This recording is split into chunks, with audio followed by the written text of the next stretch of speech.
Servus, Glück auf und herzlich willkommen zu einer weiteren FC Bayern Reaction. Ich muss ein bisschen leiser sprechen, weil der Ton der PK mal wieder super leise ist und ich den nicht lauter bekomme. Wild, oder? Aber gut, Leute, wir gehen rein in die Pressekonferenz vor dem Spiel bei Borussia Mönchengladbach. Und bevor wir das tun, wie immer der Hinweis, wenn euch gefällt, was ihr hier seht, lasst gerne ein Abo da, damit unterstützt ihr einfach das, was ich hier so tue. Ja, und damit würde ich sagen, gehen wir mal rein in den Bums. Willkommen allen im neuen Jahr, versehen natürlich mit unseren allerbesten frohes Wünschen. Neues an alle, ne? Vom Sportvorstand und Cheftrainer Max Eberl und François Kompanie. Also. Naja, wollen wir mal schauen, wie viele Fragen zu Kimmich Musiala kommen? Schauen wir mal, oder? Thomas Müller, Manuel Neuer. Los geht's, seid alle herzlich willkommen. Die erste Frage 2025 kommt in der Mitte. Die Bild-Zeitung, Heiko Niederer. Die Bild-Zeitung, leckt mein Arsch. Ich habe für beide eine Frage. Zuerst an Vincent Kompany. Sie haben in der Hinrunde oft gesagt, nach dem Winter könnte man ein erstes kleines Fazit ziehen. Wie fällt Ihr Fazit aus und mit was für einem Gefühl gehen Sie in 2025? Haben Sie ein Titelgefühl? Und an Max Eberl eine Frage. Rückkehr nach Gladbach ist, glaube ich, Ihre erste mit Bayern. Haben Sie da irgendwelche Erwartungen, was die Fans in Gladbach angeht, oder wie gehen Sie da hin? Danke. Pfiffe. Pfiffe. Frohes Neues alle und beste Wünsche. Vielleicht, maybe it's better that I answer this question in English just to be a bit more precise. So I think, yeah, you're right. I think that the first part of, let's say, the holiday, which I have to get used to, I think it was the first time in 17 years, I think I had Christmas without having to prepare a game the next day, so that was nice. But yeah, after that, you do have a little bit more time, and if I look back at the first... Ist das eines Spitzenclubs, Champions League Clubs würdig, dass hier das Vincent Kompany schräg aufgedruckt ist? Das ist eine Frechheit. Ist ja eine absolute Frechheit. Ja, Vinny hat gesagt, er freut sich, dass er nach 17 Jahren endlich mal Weihnachten nicht Fußball spielen musste. Das war schön. First part of the season, if I'm being very objective, I would say that I mean it starts with the fact that we have been very dominant in this very first part of the season. You can see it on the pitch, but you can see it also in all of the data, in everything we've done. But of course we've lost as well. So the mix is always, the balance is always to be able to maintain the things we've done really well. We've scored a lot of goals. We've conceded few goals. We've conceded few shots. We've conceded few chances. But we are not perfect. And so therefore we've lost also games. And in those moments, I think you look back at the first round and of course we had the famous night in Barcelona where I think the reaction. Gut, nehmen wir es mal bis dahin mit in meinen Worten. Also er hat gesagt, wir waren natürlich sehr dominant, nicht nur auf dem Feld, also das hat man auf dem Feld gesehen, das haben die Fakten gezeigt. Trotzdem haben wir halt nicht jedes Spiel gewonnen. Und wir haben viele Torchancen gespielt, viele Tore geschossen, waren aber natürlich nicht perfekt. Und jetzt sind wir bei der Nacht von Barcelona. And the character of the dressing room and the people in the club was exactly how it needs to be able to react and get results again and to get performances again. I think in every moment where we've been a little bit tested, if it highlighted that we're not perfect yet, which is totally normal, I think that's the reason why, you know, last season was difficult as well, you know. So, but in the moments where it was difficult, I think we showed the right character as a club, as a dressing room, as people, to deal with it and mit Rückschlag, and then improve from it. So we've done that. Now it's obviously the start of the second part, and it's in this part where you win the trophies, and it's in this part where you get the rewards for the hard work. And what I would like to see is again a team that improves. Okay, ich fasse mal in meinen Worten zusammen. Er hat gesagt, also mit Barcelona, wie wir dann auch auf die Rückschläge reagiert haben, in der Kabine, aber auch als Club und die Mitarbeiter, die Personen im Club halt, das war gut.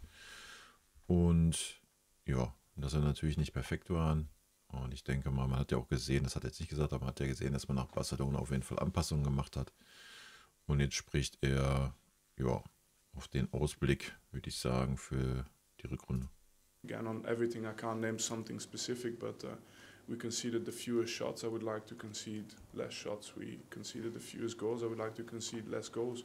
We scored the most goals. I would like to score more goals. And for that, it's an absolute, it's a mentality thing. It has to be in the hearts and in the minds of everyone. And then a big part of this is obviously keeping everyone fit. I think for a large part we did a very good job. But because we carry a history, which is normal, every player, experienced players, they have that. It's still the biggest part for us is to manage going forward. But yeah, this is a little bit the overview that you asked for, and I think now we can look forward to just the most important thing, which is try and win the next game. Okay, er hat gesagt, dass wir eine Menge Tore geschossen haben, aber wir natürlich noch mehr schießen wollen, zumindest habe ich so verstanden. Und dass natürlich die Aufgabe ist, ja, dass man den Willen hat, dass es eine mentale Sache ist, dass man halt immer weitermacht und immer mehr Tore schießen möchte. Und das ist das Ziel. Und jetzt können wir nach vorne gucken. Ja. Weiß ich nicht, ist jetzt nicht so ins Detail gegangen, finde ich, wenn man den Rückblick mal nimmt, der Hinrunde. Ich habe es ja auch schon in meinen Videos gesagt. Also ich denke, wir können zufrieden sein, abgesehen von den 1, 2, 3, 4 Spielen, wo die Ergebnisse nicht eingefahren haben für den Aufwand, den wir betrieben haben. Das muss natürlich besser werden, aber das ist nach Barcelona besser geworden, muss man ganz klar sagen. Ich denke, Vini hat auch die richtigen Lehren daraus gezogen. Ja.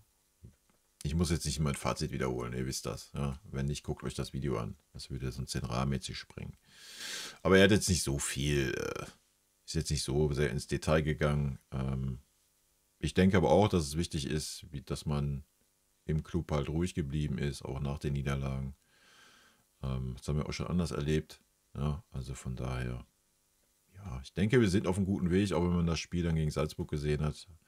Aber das werden wir halt erst am Samstag wissen. Ne? Ich denke, das Spiel gegen Gladbach ist schon ein Wegweiser. Das musst du halt einfach gewinnen, wenn du Meister werden willst. So, steht außer Frage. Aber Gladbach darfst du natürlich auch nicht unterschätzen. Ne? Also die sind natürlich auch, können uns immer wehtun. Ja, ich kann nicht beeinflussen, was andere denken, wie andere reagieren. Für mich ist es tatsächlich die erste Rückkehr mit Bayern nach Gladbach. Dass Gladbach für mich ein Verein ist, der genauso wie Bayern in meinem Herzen ist. Da war ich 23 Jahre, da habe ich unglaublich viel erlebt, unglaublich viel gelernt. Und wie gesagt, ich bin einfach, für mich ist es was Besonderes, zurückzukommen in den Borussia-Park. Das kann ich definitiv so sagen. Einfach eine großartige Zeit gehabt dort mit den Menschen, mit den Mitarbeitern, mit den Mannschaften. Champions League gespielt, Europa League gespielt, wirklich fantastische Fußballnächte erlebt im Borussia-Park. Habe auch mal Statistik gemacht, mache ich gerne. Er hat da schon gut was aufgebaut bei Gladbach, aber der Abgang, verstehe ich, jeden Gladbach-Fan war, der war halt schon wild. Entweder schlecht kommuniziert oder es war halt unglücklich, irgendwie da mit Leipzig im Kontakt zu sein und dann auf einmal zu sagen, oh, ich habe jetzt Burnout, ich höre jetzt auf und ein halbes Jahr später wieder in Leipzig anzufangen. Ne? Das war schon unglücklich. Also ich sage jetzt nicht, dass das so geplant war. Ich gehe auch mit, wenn du nach 23 Jahren alles gut. Ich nehme ihn da schon ab, dass er die Erkrankung hatte, aber das war halt einfach unglücklich. Ne? Unglücklich kommuniziert und dass dann so dass er da nicht durch die Vordertür rausgegangen ist in Gladbach, dann kann man verstehen, was schade ist, ne, nach der Zeit. Weil was er da aufgebaut hat, war halt schon, ja, schon krass, muss man mal ganz klar sagen. Ne. Gladbach war der Verein, der Bayern in den 10 Jahren am meisten wehgetan hat, die meisten Siege eingefahren hat. Vielleicht hat mich deswegen Bayern auch geholt, dass sie das eben nicht mehr haben. Auch wenn es nicht an mir liegt natürlich, sondern auf den Spieler auf dem Platz. Aber es ist ein besonderes Spiel, bin unglaublich stolz, was wir da erreicht haben in der Zeit und wie gesagt, was von außen... Ich kann lauter sprechen, das Mikro wurde aufgedreht in München. Dankeschön. Weiter geht's hier. Julian Wolf für die Welt. Ja, frohes, gesundes neues Jahr auch von mir. Frage an den Trainer. Man wünscht ja immer Gesundheit. Bei Daniel Peretz hat das Jahr mit einer Verletzung begonnen. Leider können Sie einmal sagen... Ja, super, super schade leider. Ne? Wie es ihm geht, wie lange er ausfällt und einen kleinen Überblick geben über die Torhüter-Situation. Also ist Manu bereit für morgen und wen würden Sie dann als Nummer 2 mitnehmen? Ja, ist eigentlich ein bisschen Glück und Pech im gleichen Moment. Zum Glück ist Manu wieder dabei und Pech ist natürlich, dass Perez jetzt einige Wochen ausfällt. Genau wie lange wissen wir noch nicht. Aber es ist nichts Schlimmes, es ist einer vielleicht alte Schlag oder so, die für Probleme gesorgt hat. Aber er wird hoffentlich entweder Ende dieses Monats oder Anfang nächstes Monat wieder dabei sein und er wird auch die Zeit kriegen, damit er wieder ganz viel zurückkommt. Naja, schauen wir mal, ob er die Zeit kriegt, wenn der Neuer wieder ausfällt und der Ole auch noch. Dann wird's wild, ne? Ersatz, was meinen Sie? Also, Manu ist wieder dabei. Ja, genau. Ja. Aber als zweiten Torwart dann? Ja, Nummer 2. Ich meine, im Moment ist Ulo auch wieder dabei und deswegen sage ich Pech und Glück im gleichen Moment. Aber wie immer müssen wir das mit die Kader lösen und wir werden das immer so machen. Nebendran Stefan Kumberger für Sport 1. Ja, hallo, guten Morgen. Vincent, Sie waren selber Weltklasse-Fußballer und jetzt kommt ja dann langsam Danke. so die, bitteschön, zurecht. Deswegen an dich die Frage. Für Sie habe ich auch noch eine. Auf die Anleitung bin ich gespannt. Ich auch. Also Vincent, nochmal, Sie waren ein Weltklasse-Fußballer. Und jetzt kommt ja auch so ein bisschen die entscheidende Phase Richtung Februar, März, April. Wie wichtig ist da die Psyche auf diesem Niveau und welchen Einfluss können Sie als Trainer überhaupt darauf nehmen, wie es einem Spieler geistig, psychisch geht? Und die Frage an Maxi Eberl. Boah, aus meiner Sicht ist das der Faktor schlechthin. Ja, also ich denke, Talent und Fitness und so kannst du immer haben. Also Talent kannst du natürlich nicht erarbeiten, aber Fitness kannst du erarbeiten. Aber das Mentale ist das, was die großen Spiele entscheidet. Ja. Es gab unter der Woche den Vorschlag, dass man Joshua Kimmich noch mehr ehren könnte, als sie es schon immer getan haben und ihm die Kapitänsbinde vorab schon geben könnte. Ist das eine realistische Option und was sagt Manuel Neuer zu sowas? So, for me, I think it's important so obviously we have a lot of players with this experience as well. So I do expect a lot of our players to know what is required in moments like this. But I can share what I feel, what I believe, what I've done as well. And you have to enter into this bubble. And when I say a bubble, a tunnel where you don't let anything from the outside affect you, nothing. The other teams will win, the other teams will lose. Things will happen around you that might make you closer to a title or further away from a title sometimes. And you have to live in this bubble tunnel where it's just pure focus on your own output, the things you can control. Like I said, the only analogy I can bring is that we had this year, of course, at a time where I think in 2 seasons with City, we were always competing against Liverpool. And one year we won with 98 points and had 97 points. So what I mean is in these moments, every single time you see the opponent scoring. Also die Technik ist immer noch nicht besser, jetzt ist hier wieder voll Power drauf, jetzt wird es immer lauter, ganz wild. Er hat natürlich gesagt, bis hierhin, dass wir natürlich viele Spieler im Kader haben, die schon diese Erfahrung haben oder die auch diese Erfahrung haben und die wissen, was zu tun ist, aber er sagt gerade aus seiner Sicht und er sagt, man ist dann in seiner Bubble, in seinem Tunnel und ja, alles was drumherum passiert, nicht passiert, muss man ausblenden, man hat keinen Einfluss darauf, ob andere Mannschaften gewinnen oder verlieren, man muss auf sich schauen. Ja, das ist, was ich bisher verstanden habe. Hören wir weiter. Late goals, this, that. If you let yourself be, affected by this, or at the time with the great Man United teams with Ferguson as well, if you let yourself be affected by this, it's just impossible psychologically to go through the week and and always perform the same for 3-4 months in a row. Going back to the Bundesliga and Bayern München, I think that Leverkusen are this type of opponent. And I think for us, and we have the players with this experience, it's important to stay in this bubble tunnel, to just perform, run, find a way to win games, but also continue to improve at the same time as well. And your influence? Ja, hat jetzt wenig irgendwie zu der mentalen Geschichte gesagt. Er hat gesagt, es ist wichtig, den Fokus zu haben, in dieser Bubble zu sein, in diesem Tunnel zu sein und immer die Spiele gewinnen zu wollen und Wege zu finden, die Spiele zu gewinnen. Er hat noch gesagt, ja, die großen Mannschaften, damals Manchester, die immer in letzter Zeit was gewonnen haben, oder auch das enge Rennen mal mit Liverpool und Manchester City und sowas. Ja, ich denke, das habe ich ja gerade schon gesagt, das kommt auf die mentale Geschichte an am Ende des Tages, auf dem Level. My influence is what I've just told you now. It is to make them aware of it, to push the team constantly, and in moments when they need the calmness, is to bring the calmness in our place, in our home, and to only focus on really the things we can control, but the things we can do as well to make a difference. Ja, sein Einfluss darauf, hat er gerade gesagt, das zu tun, das Team zu pushen, das zu beeinflussen, was er beeinflussen kann, und ja, da gehe ich auch mit. Naja, was soll ich sagen, wenn Lothar kreative Vorschläge bringt, dann hört man sich die an und ist sehr dankbar dafür, dass sich sehr viele Menschen sehr viel Gedanken um unsere Vertragsgespräche führen, aber tatsächlich, wir haben unsere Gespräche, die, habe ich jetzt schon öfters gesagt, extrem respektvoll sind, und deswegen kreative Idee und wie wir damit umgehen, wie wir besprechen, das bleibt dann doch alles bei uns. Ja, ist auch richtig so. Ja, keine Ahnung, diese Kapitänsgeschichte ist albern. Ich weiß nicht, wer das in irgendwelche Steintafeln gemeißelt hat, dass Manuel Neuer seit Anbeginn der Zeit Kapitän beim FC Bayern ist. Also mir war das immer noch so, dass das so ein Trainer entscheidet, wenn der zum Verein kommt. Anscheinend ist das beim FC Bayern anders.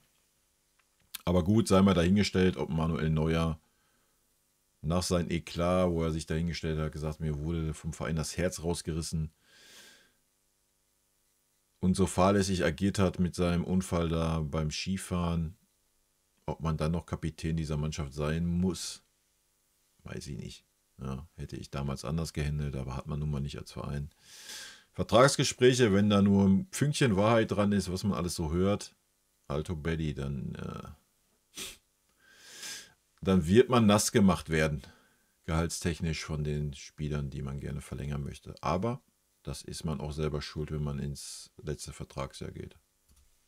Wechseln wir kurz auf die Seite, dann kommen wir zurück. Christian Kunz für Aber warten wir erstmal ab, bevor wir da reingehen. die DPA. Frage an den Trainer, wie schwer wiegt der Ausfall von Musiala und wann wird er wieder zurück sein? Ja, die Hat eine Frage. Ich meine, wann sie wieder zurück ist, eine gute Frage. Der Rest. Ausfall von Jamal ist. Und sorry Leute, ich muss jetzt schon reinschreien hier, damit ich wieder auf ein Level bin. Also kann das ja hier ein bisschen Ich habe es auch leiser machen. manchmal gesagt, wenn Harry nicht dabei war, und Jamal ist natürlich in dieser Kategorie auch eine Spieler, wo man nicht 1:1 ersetzen kann. Das ist die Wahrheit. Aber das heißt nicht, dass wir auf einmal andere Vornehmen haben. Wir werden einfach wieder in dieses Spiel gehen, um zu gewinnen, und mit anderen Lösungen vielleicht auch noch was zu tun, das Erfolg bringt. Aber Jamal wird auch ganz bald wieder dabei sein, und es ist auch normal. Manchmal muss ein Spieler ausruhen. Jetzt ist es nicht der Fall natürlich, aber es ist auch normal, dass wir manchmal nicht alle Spiele zur Verfügung haben, und dann Ja, warum muss denn dann so ein Josua Kimmich sich niemals ausruhen? müssen wir das auch anders lösen, und das haben wir schon gemacht diese Saison. Daneben Julian Buhl für T-Online. Ja, Frage gerne an beide. Wie sehen denn Ihre Planungen mit den jungen Spielern in der Rückrunde aus? Und konkret, wie sieht es da bei Mathis Tell, Ibrahimovic und Asnu aus? Welche Rolle ist Ihnen zugedacht? Bist du, Max?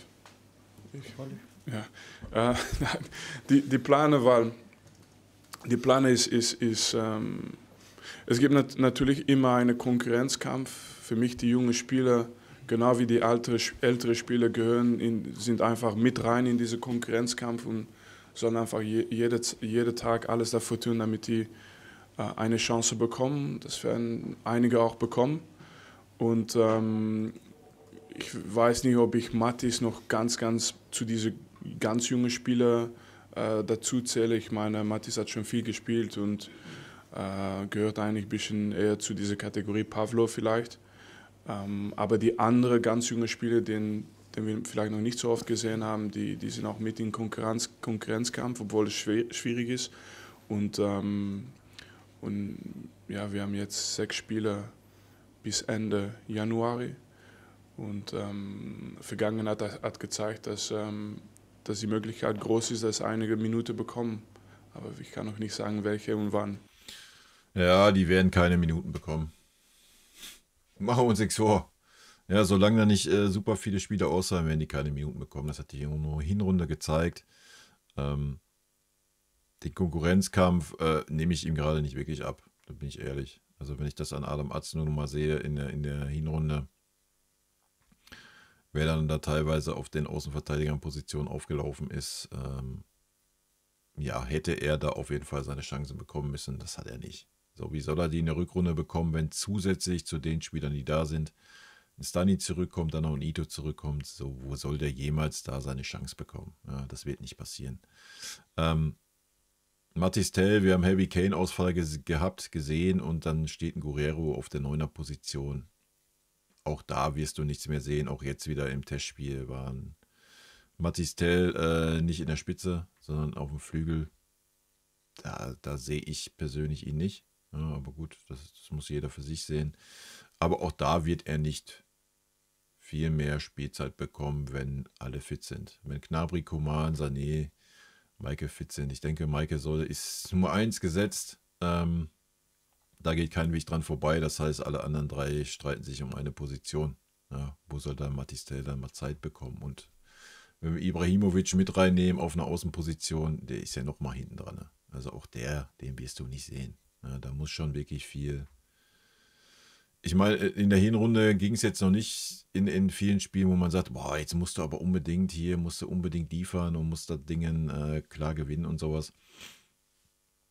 Da wäre die Chance eher da gewesen in meinen Augen als jetzt in der heißen Phase. Ja? Und wir haben in der Hinrunde auch so eine Phase gehabt von 3 Wochen, wo wir nur englische Wochen hatten. Ja? Dann wird man jetzt nicht anfangen und sagen, ach ja, jetzt geht es um die Nüsse, jetzt geht es um alles und ja, dann schmeiße ich jetzt mal die jungen Spieler rein, wenn man sich noch niemals getraut hat, vorher in irgendwelchen leichteren Bundesligaspielen mal zu sagen, komm, ich hau jetzt mal einen Adam Azno da rein. Ja, also da muss man mir auch nichts von Konkurrenzkampf erzählen. Das nehme ich ihm nicht ab. Was okay ist, wenn du diesen Kader hast und da diese alten, gestandenen Spieler nicht irgendwie gegen dich aufbringen willst, ja, das haben wir ja letzte Saison gesehen, was dann passieren kann.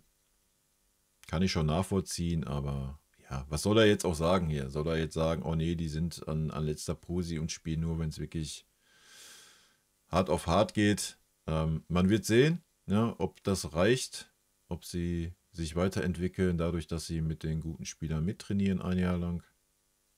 I don't know. Ich bin sehr gespannt, was so die Perspektive für den Adam Azno sein wird in der kommenden Saison. Also diese Saison wird er nicht über, ja, vielleicht mal hier ein paar Minütchen, da ein paar Minütchen hinauskommen. Und Ibrahimovic dasselbe. Ja. Den kann man halt gar nicht einschätzen. Also ich kann den gar nicht einschätzen, wozu der in der Lage ist oder halt nicht. Was ein bisschen schade ist, ja. Und das ist auch das Einzigste, was man Kompanie in der Hinrunde ein bisschen ankreiden kann. So, dass man die Jugend schon sehr viel außen vor gelassen hat. Nochmal, wir haben mit allen gesprochen und natürlich für junge Spieler bei Bayern München jetzt, wie gesagt, Mathis ist so ein bisschen Sonderfall, sehr jung, aber eigentlich schon ein anderes Level als Ibra zum Beispiel oder Adam, die gerade angefangen haben oder Ibra, wie gesagt, in Italien die Leihe hatte. Natürlich Spielzeit extrem wichtig und natürlich hat man jetzt im Januar auch die Möglichkeit, vielleicht was zu finden für den einen oder anderen Spieler, wo man sagen kann, da ist eine super spannende Leihe, Klammer auf, dann sollte er da aber auch die Möglichkeit haben zu spielen. Es macht keinen Sinn. Ganz viele Vereine wollen die Spieler haben und würden gerne ihren Kader breiter machen, um sich abzusichern, um ihre Crunch-Time-Titel, Klassenerhalt, was auch immer zu erreichen. Das können wir natürlich nicht akzeptieren, aber wenn es dann eben Möglichkeiten gäbe, dann würden wir uns darüber auch Gedanken machen. Und bei Mathis ist es eben so, dass er bei uns voll geplant ist, von Beginn an der Saison, auch jetzt im Winter. Wir haben ein Gespräch geführt, ein sehr offenes Gespräch mit Winnie, mit seinem Agenten zusammen, haben gesagt, okay, Spielzeiten waren nicht so, auf der anderen Seite waren aber auch seine Leistungen nicht so, dass er mehr Spielzeiten hätte verdienen können. Das ist richtig. Aber der Kader bei uns ist jetzt auch in der Offensive, er ist breit, aber auch jetzt nicht überbreit. Also Diskussion, Harry Kane-Ersatz ist ja auch eine Diskussion, die gerne um uns herum geführt wird.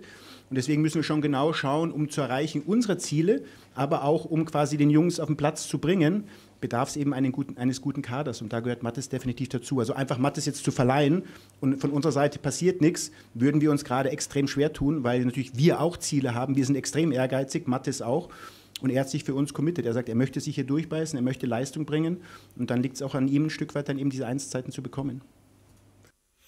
Ja, nee, da gehe ich 100% mit, was ein Eber sagt. Es macht natürlich keinen Sinn, irgendwelche jungen Spieler zu verleihen, wie er selber sagt, an irgendwelche Mannschaften, wo die den Kader breiter machen. Ja, und dann kannst du sie auch besser bei uns auf super hohem Niveau mittrainieren lassen, anstatt jetzt, keine Ahnung. Negativbeispiel jetzt beim VfL Bochum, wo sie dann auch nur zum Einsatz kommen, wenn 2 Spieler ausfallen. Ja, und dann bietet man mit Sicherheit bei uns ein bisschen mehr mitnehmen. Aber wenn die natürlich irgendwo dauerhaft spielen können oder viel, viel mehr Einsatzzeit haben, ja, dann sollte man über eine Leihe nachdenken, da gehe ich mit. Mathis Tell gehe ich auch 100% mit. Ja, ich finde es auch gut, dass ein Mathis Tell sich committet, wie es ein Max Eber sagt, zum FC Bayern. Ihr wisst, ich halte viel von Mathis Tell. Er muss einfach die Kurve kriegen. Ja, seine Leistung, auch jetzt im Testspiel, war nicht gut. Ja, und seine Leistung generell, er hat super viele Chancen bekommen. Ja, wenn man das mal unter Thomas Tuchel vergleicht, nach den ersten 5 Spielen hast du ihn gar nicht mehr gesehen. Er hat super viele Chancen bekommen. Ja, er war auch mal 3, 4 Spiele am Stück raus, aber auch verdient, weil die Leistung davor einfach eine Katastrophe war.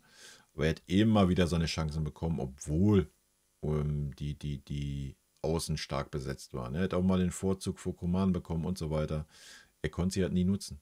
Ja, und das ist halt die Wahrheit. Und dann reicht es halt nicht für den FC Bayern. Ja, da muss er in der Rückrunde, ja, weiß ich nicht. Er muss den Kopf frei kriegen oder sonst was. Ich weiß nicht, woran es hapert. Ja, aber wie gesagt, selbst im Testspiel war das wieder eher so mittel, ja, wenn man ehrlich ist.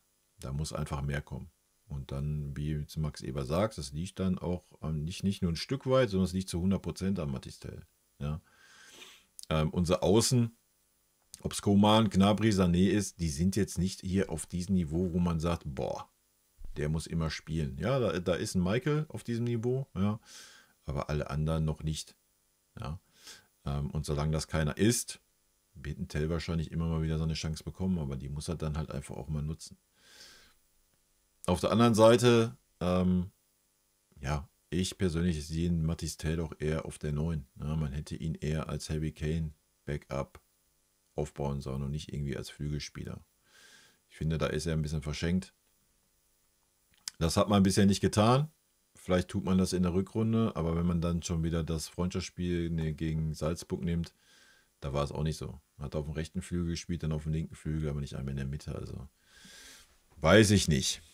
Na, schwierig halt. Andere Seite wieder, Carrie Howe für Sky.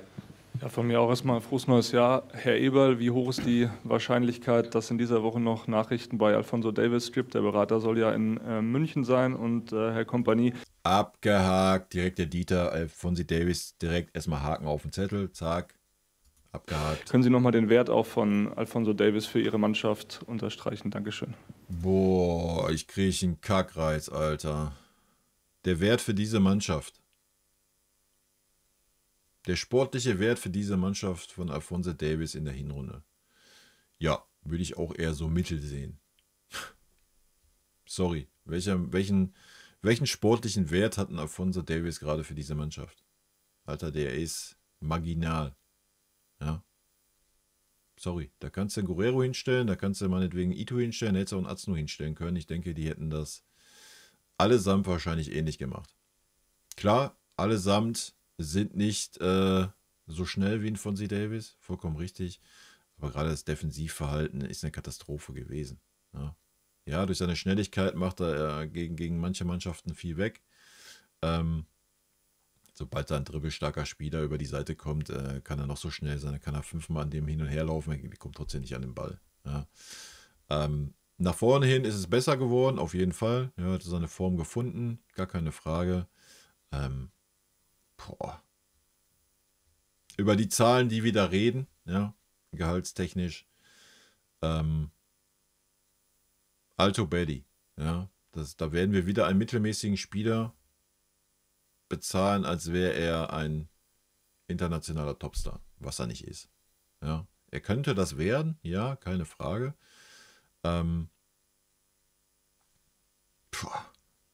Ganz schwieriges Thema aus meiner Sicht. Aber ja, was soll man jetzt hören? Wird natürlich in den Himmel gelobt werden, weil man den Vertrag verlängern möchte. Blasels, gönnen wir es uns. Geben wir es uns, das dumme Gelaber.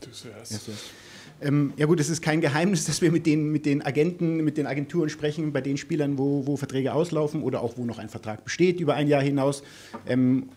Dass die Woche was passiert, das kann ich eigentlich ausschließen. Also wir haben jetzt heute Freitag, wir spielen morgen gegen Gladbach. Die Woche ist dann noch, es sei denn, wie lang zählt die Woche? Das ist die andere Frage. Sonntag? Dann schließe ich es trotzdem aus. Dass jetzt da kurzfristig was passiert. Ich weiß ja, dass das die meistgestellten Fragen der letzten Wochen und Monate sind, völlig berechtigt und das verstehe. Und das bleiben sie auch. Und das ist doch eine Sache, wo man sich als Verein auch mal in den Kopf fassen muss. Als ein Verein auf diesem Level, ja, diese Themen, egal welcher dieser Spieler, werden so lange Thema sein in jeder verfickten PK, in jeder verfickten Heim-PK, bis das Thema geklärt ist.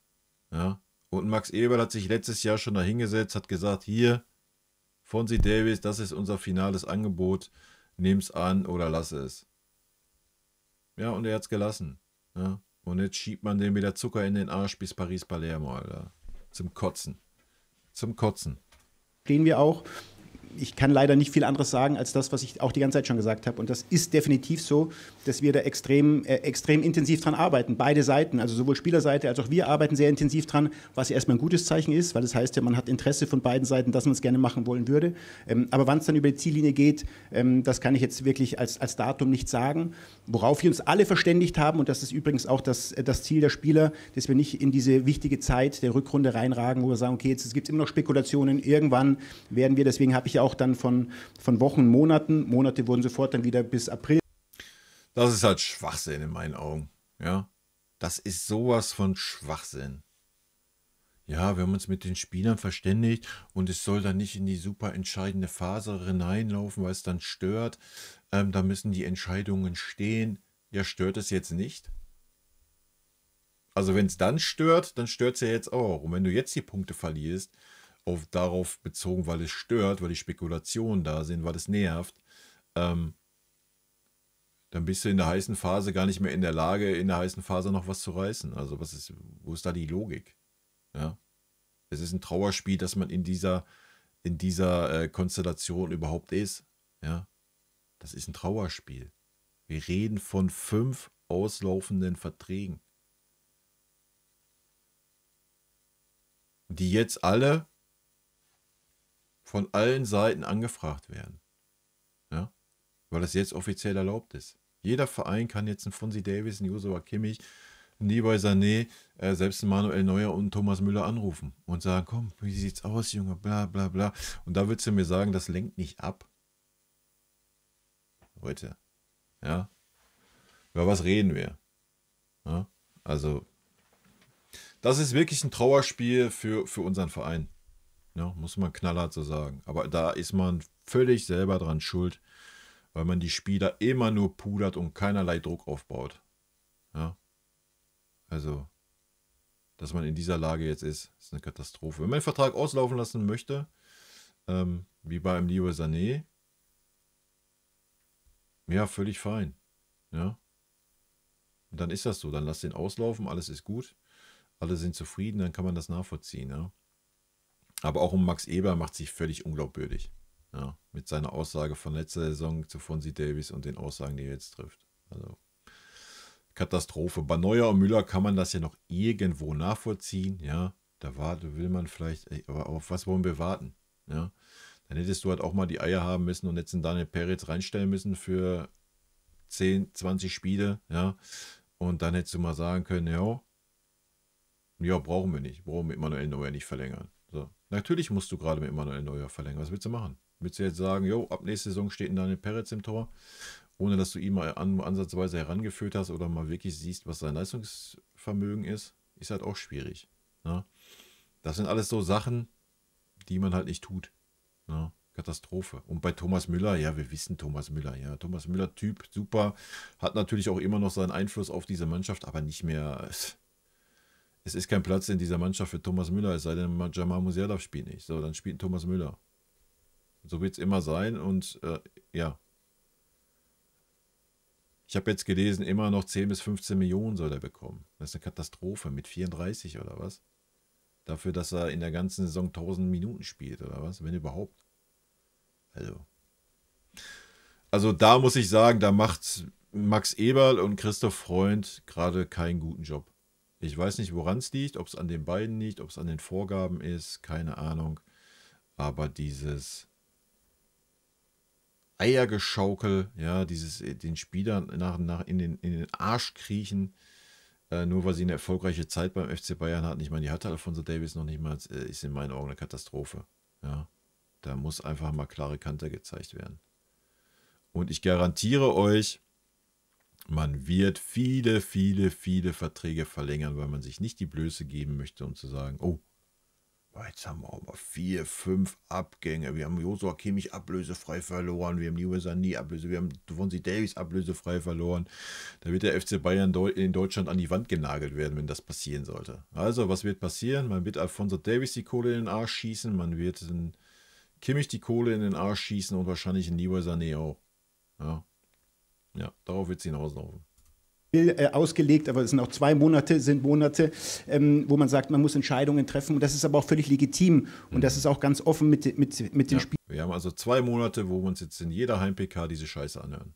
Das ist völlig legitim, ist völlig normal. Ne? Ist doch okay. Mein Gott. Und wir haben noch gar nicht über Handgeld gesprochen. Ne? Spielern mit den Beratern diskutiert und keiner hat Interesse, dass das uns stört. Alle haben das Interesse, dass wir mit Bayern München eine extreme Ja, natürlich hat keiner das Interesse, dass das stört. Aber nochmal, ja, es ist egal, ob es ein Joshua Kimmich ist, ein Fonzie Davies, sonst wer. Wenn da Vereine wie Liverpool, wie Real Madrid, wie Paris, wie sonst was anfragen oder irgendein Scheichclub, der dann auch irgendwie sagt, boah, komm, Joshua, ich zahle dir 40 Mille. Ja. Dann hat das keinen Einfluss, oder was?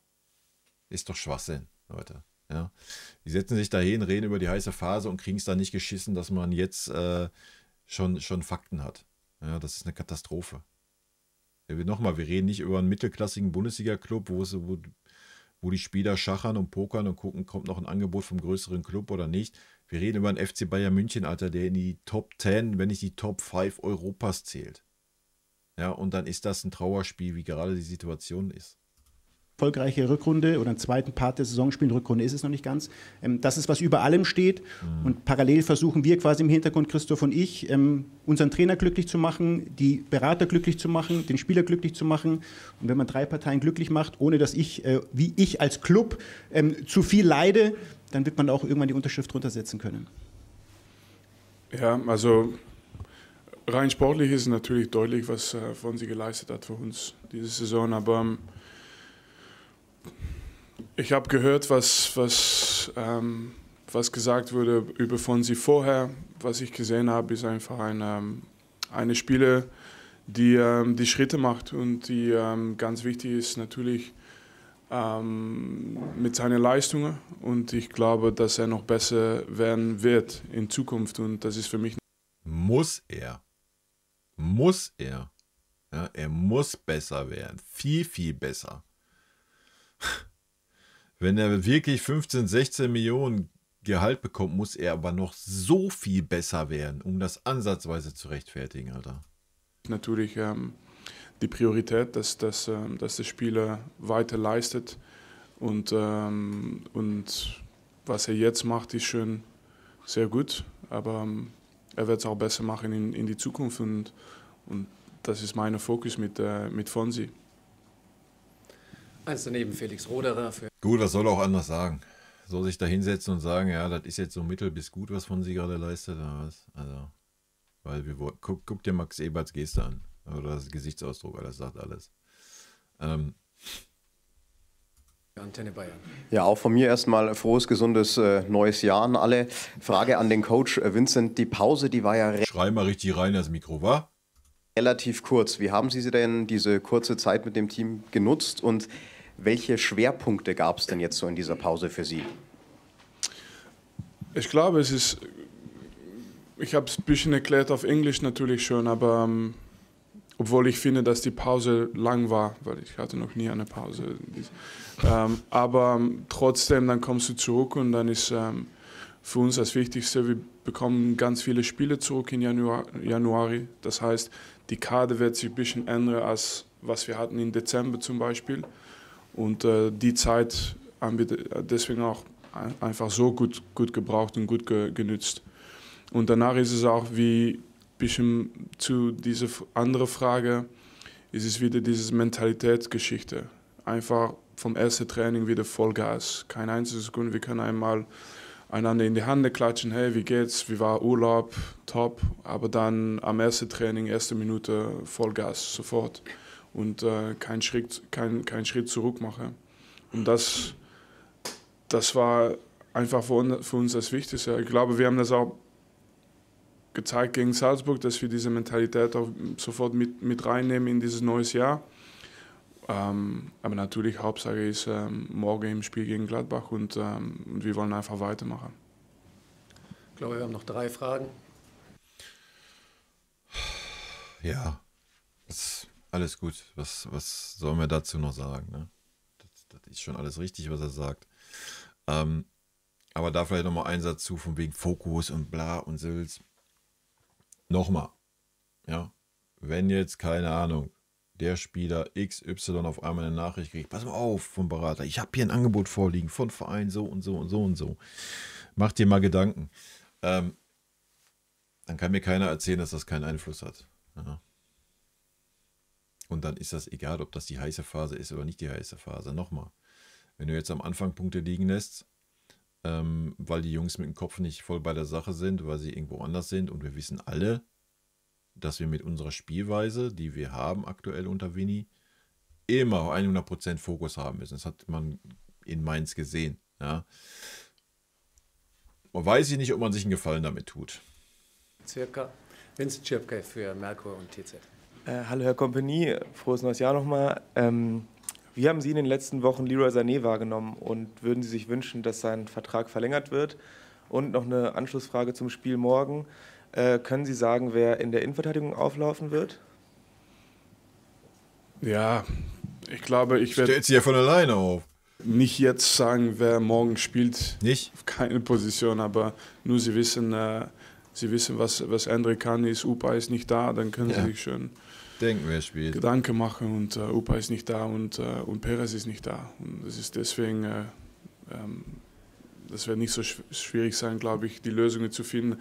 Nur wenn ich jetzt spreche über Leroy. Leroy hat viel gespielt im Moment, also das ist kein Geschenk, weil das ein guter Typ ist, es ist einfach, hat sich das verdient und nur das... Naja, sind wir mal ehrlich, er hat viel gespielt, weil Leroy und Gnabry verletzt waren. Sind wir mal ehrlich, ja? Sonst hätte er mit Sicherheit nicht so viel gespielt. Ja, die letzten 2 Einsätze, die ich von ihm gesehen habe, war auf jeden Fall aufsteigende Form. Aber auch da habe ich ja auch schon gesagt, die Leistung in den Jahren, die jetzt da war, ist eine Katastrophe. Normalerweise müsste er die Hälfte von seinem Gehalt, was er bei uns verdient hat, zurückgeben, Alter. Es ist wichtig für mich, alle Gespräche über die langere Zeit, das sind immer Gespräche, wo Max dabei ist, Christoph dabei ist, die Interesse von den Vereinen sind wichtig, die Interesse von den Spielern auch sind wichtig, aber bei mir zählt nur die Leistungen und was er jetzt macht, ist auch, warum er spielt. Und am meisten sind die Fragen über die Jungs, die spielen, ganz einfach, weil sonst würden die nicht spielen. So einfach ist das. Dann hier auf der rechten Seite. Ja, sehe ich nicht. Würde ich sehen, wenn alle fit wären auf den Flügeln, dann würde ich mitgehen. Und nochmal, jetzt so das Testspiel fand ich in Lieber echt gut. Auch davor das Spiel war auf jeden Fall aufsteigende Form. Aber davor, die Spiele, das war eine Frechheit, Alter. Seite bitte, ja. Eine Frage an den Trainer Haller Company. Wie schätzen Sie den Gegner morgen Gladbach ein? Wenig Spiele haben Sie verloren in den letzten 2 Monaten. Entschuldigung? Wie schätzen Sie Gladbach morgen ein? Sie haben sehr wenig Spiele verloren in den letzten 2 Monaten. Also Gladbach. Ja, in diese Zeiten, wo Max viel gewonnen hat gegen Bayern München, war ich nicht dabei.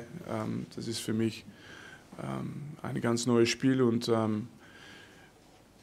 diese Frage kommt natürlich immer wieder. Wie fühlt das, wenn Sie auswärts in Frankfurt spielen? Wie fühlt das, wenn Sie auswärts in Wird wahrscheinlich ein bisschen ähnliches Spiel werden, ne? Wie in Frankfurt.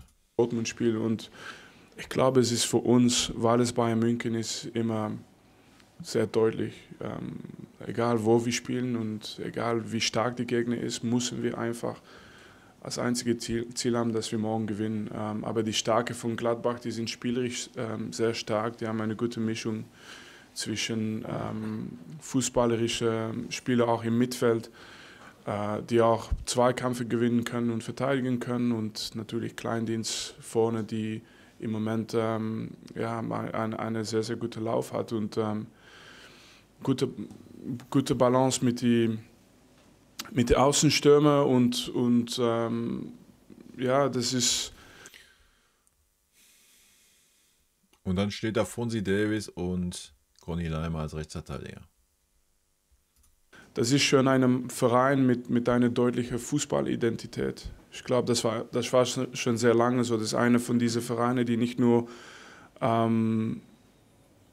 gut waren mit den Transfers und wie die das gemacht haben, dieses Verein wieder groß zu machen, aber die auch immer als Link auch die Fußballidentität hat. Und das ist deutlich und das ist, ich sehe Gladbach Fußballidentität und das macht natürlich dieses Spiel immer besonders, aber grundsätzlich wollen wir gewinnen. Ja. Zweimal noch aus der ersten Reihe. Naja, gewinnen wollen wir immer. Ja, aber ja. Warten wir mal ab. Ich bin gespannt auf das Spiel. Dann Kunz beginnt, bitte. Nochmal eine Frage an den Trainer. Wie haben Sie Manuel Neuer in dessen kurzer Pause erlebt und wie wichtig ist er als Führungsfigur auf dem Platz wieder jetzt? Ja, für mich. Also ganz ehrlich, als Führungsperson auf dem Platz spielt Manuel Neuer absolut keine Rolle mehr. Es kann sein, dass er eine super Führungsperson in der Kabine ist. Ja, das weiß ich nicht. Das kann sehr gut sein. Aber dass Manuel Neuer die Kapitänsbinde trägt, ist ein Witz. Ja. Der stellt sich kein Interview nach dem Spiel, erst recht nicht, wenn es Niederlagen hagelt. Der stellt sich keinerlei Kritik nach dem Spiel. Meistens ein Maulwurfhügel, ansonsten ist er sich keine Schuld bewusst, sucht immer irgendwelche Ausreden. Das hat nichts mit Führungsqualität auf dem Platz zu tun. Ansonsten, welchen Einfluss hat er auf dem Platz? Kein. Ja? Also als Führungsperson. Fußballerisch natürlich, aber als Führungsperson, welchen Einfluss soll er haben als Torwart?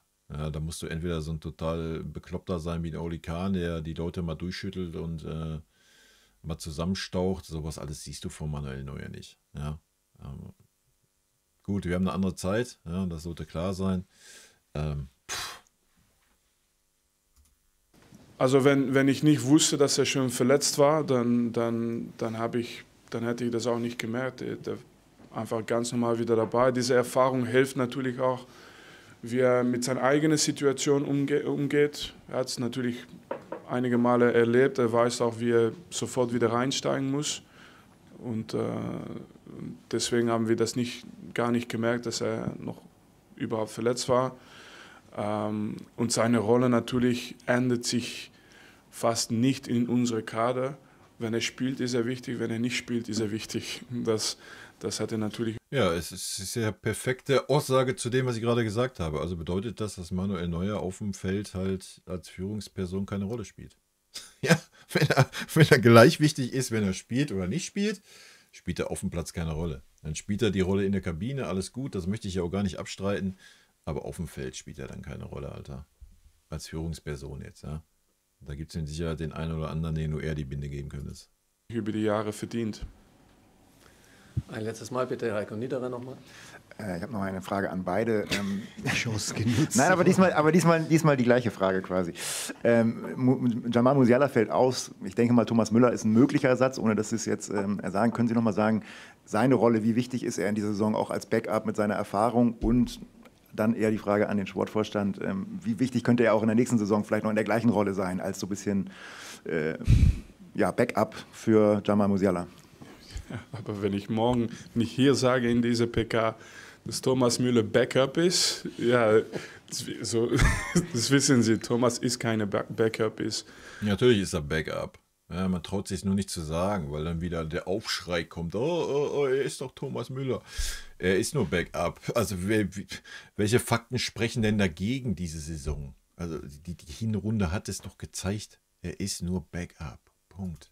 Ein wichtiges Teil. Der 20 Millionen im Jahr kostet. Unser Kader, aber das Gleiche, wie ich gesagt habe. Aber ja, wichtiger Teil im Kader, gehe ich mit, so wie es bei Neuer auch gesagt hat, von der Person her und so weiter, alles gut. Aber auf der anderen Seite, dann nochmal ganz kurzer Exkurs, vielleicht wäre es auch einfach mal gut, wenn Manuel Neuer und Thomas Müller weg wären. Ja, beide sind am Leistungszenit, wenn die einfach weg wären, dann ist eine Lücke da, was die Führung angeht, dieser Mannschaft, dieses Vereins sportlich. Und dann müssen andere Spieler wie ein Kimmich, wie auch ein Harry Kane, der das kann, aber einfach diese Lücke schließen. Ja, und dann entwickelt sich auch wieder ein anderer Führungsstil, ein anderer Geist in dieser Mannschaft. Ja. Gesagt habe bei Manu, diese Spieler sind immer wichtig. Wenn er spielt, ist er wichtig. Wenn er nicht spielt, ist er auch wichtig. Und diese Rolle verdienst du. Ja, da gehe ich sogar mit, ne, dass die wichtig sind für die Mannschaft. Auch gerade Thomas Müller, der sich immer auch den jungen Spielern annimmt und sowas. Natürlich ist das super wichtig. Dann gibt den Leuten 2, 3, 4, meinetwegen sogar 5 Millionen im Jahr. Dann können sie das da als Spielertrainer da meinetwegen alles bewerkstelligen, alles gut, aber doch keine 20 Millionen, Alter. Für dich über die Jahre und natürlich hat er in die vergangenen, in die letzten Monate ganz oft gespielt in Situationen, wo wo Harry nicht dabei war oder Jamal nicht dabei war. Und wie gesagt, das ist auch nicht ein Geschenk, das hat er sich verdient. Und ja, aber dann ist er doch ein Backup. Und seine Rolle ist natürlich absolut, wie es sein muss für einen Spieler, die geleistet hat, was er geleistet hat für Bayern München. Ja, also über Thomas, glaube ich, verbietet sich zu sprechen, weil er einfach so eine Identifikationsfigur für Bayern München. Das ist so lächerlich, Alter. Nein, es verbietet sich nicht darüber zu sprechen. Ja, natürlich ist er Mr. FC Bayern München. Und natürlich ist er diese Identifikationsfigur. Und er kann auch gerne noch 3 Jahre weiterspielen bei uns. Ja, würde ich begrüßen. Ist eine Bereicherung mit Sicherheit für den Kader, für das Mannschaftsgefüge. So ein Kimmich wird dann kotzen, ja, weil er dann niemals Kapitän werden wird, eine andere Geschichte. Gebt einen Thomas Müller 5 Mille und alles ist gut. Dann gehe ich 100% mit. Aber das Gehalt muss doch an die Leistung angepasst werden. Ja. Und an den Einsatzzeiten. So, da brauchen wir doch nicht drüber reden. Thomas Müller ist Mr. FC Bayern. Ja. Und er hat auch immer noch, nicht immer, wenn er spielt oder reinkommt, noch einen gewissen Einfluss auf diese Mannschaft. Gar keine Frage. Ja, darum geht es ja gar nicht. Aber das muss man doch da mal gehaltstechnisch ins Verhältnis setzen. Und dann ist doch auch alles gut. Wir müssen doch aber nicht sagen, ja, der ist die Identifikationsfigur und deswegen ist egal. Und wenn er in der ganzen Saison nur 90 Minuten spielt, kriegt er trotzdem 20 Mille überwiesen. So, das passt halt dann nicht zusammen, ja. Und da muss man sich nicht wundern, dass Spieler wie Alphonso Davies dann 16, 17 Millionen fordern. Ja, logisch, würde ich doch dann auch fordern. Wenn ich sehe, da ist einer, der spielt, der ist nur noch Backup und bekommt 20 Millionen, ja gut, dann würde ich mich auch nicht mit 10 Millionen begnügen. Ja, so, das muss man mal ganz klar sagen. Und das sind alles so diese Sachen, die man sich selber macht, diese Baustellen. Ja, und das ist eines Vereins nochmal auf diesem Niveau, wo man sich selber sieht und wo man auch ist aktuell, ist das unwürdig, diese ganze Vertragssituation. war, ist und auch in Zukunft bleiben wird, egal in welcher Rolle. Und was Vini gerade gesagt hat, Backup, wir haben einfach einen Kader und da hat jeder seine Wichtigkeit. Und Thomas hat eine extreme Wichtigkeit, weil der hat alles erlebt mit diesem Club, er weiß, wie dieser Club funktioniert, von A bis Z. Und dementsprechend ist es eine extreme Hilfe für uns alle, wenn wir so eine Figur neben Manuel Neuer in unseren Reihen haben. Und mit Thomas, das wird wahrscheinlich das kürzeste Gespräch werden. Wir haben mit ihm schon gesprochen, haben uns dann eben im Grunde... Thomas, 20 Mille, klar, komm. Auf die Zukunft vertagt und da wird es einfach in die Augen schauen sein und sagen, hey, hast du noch Bock, willst du kommen, welche Rolle haben wir und dann geht es weiter. Das ist wirklich wahrscheinlich ein Gespräch, was inhaltlich über diesen Punkt sehr, sehr kurz sein wird, aber wir haben uns beide vereinbart und das ist für Thomas ja auch, der braucht ja nicht großartig verhandeln. Wenn er sagt, er hat Lust weiterzumachen, ja, dann werden wir uns tief in die Augen schauen uns den Kader an und dann wird's weitergehen. Und wenn er sagt, vielleicht ich habe keine Lust mehr, okay, dann wird es auch für uns weitergehen. Und dann müssen wir gucken, ob wir Thomas irgendwie anderweitig einfangen können, der uns helfen kann. Aber das ist wirklich ein Gespräch, was noch weit weg ist. Super. Vielen Dank. Guten Start allerseits. Danke. Bis morgen dann. Ciao. Gut, Leute, ich habe alles dazu gesagt. Rot-weiße Grüße gehen raus. Mehr den Taktikfuchs hier anschmeißen, dann werden wir ein bisschen über das Gladbach-Spiel quatschen und uns mal angucken, wer da so auflaufen könnte und wen ich aufstellen würde. Und in diesem Sinne, rot-weiße Grüße gehen raus, Leute. Habt eine gute Zeit. Vielen lieben Dank für euren Support hier auf dem Kanal und in diesem Sinne, gute Freunde kann niemand trennen.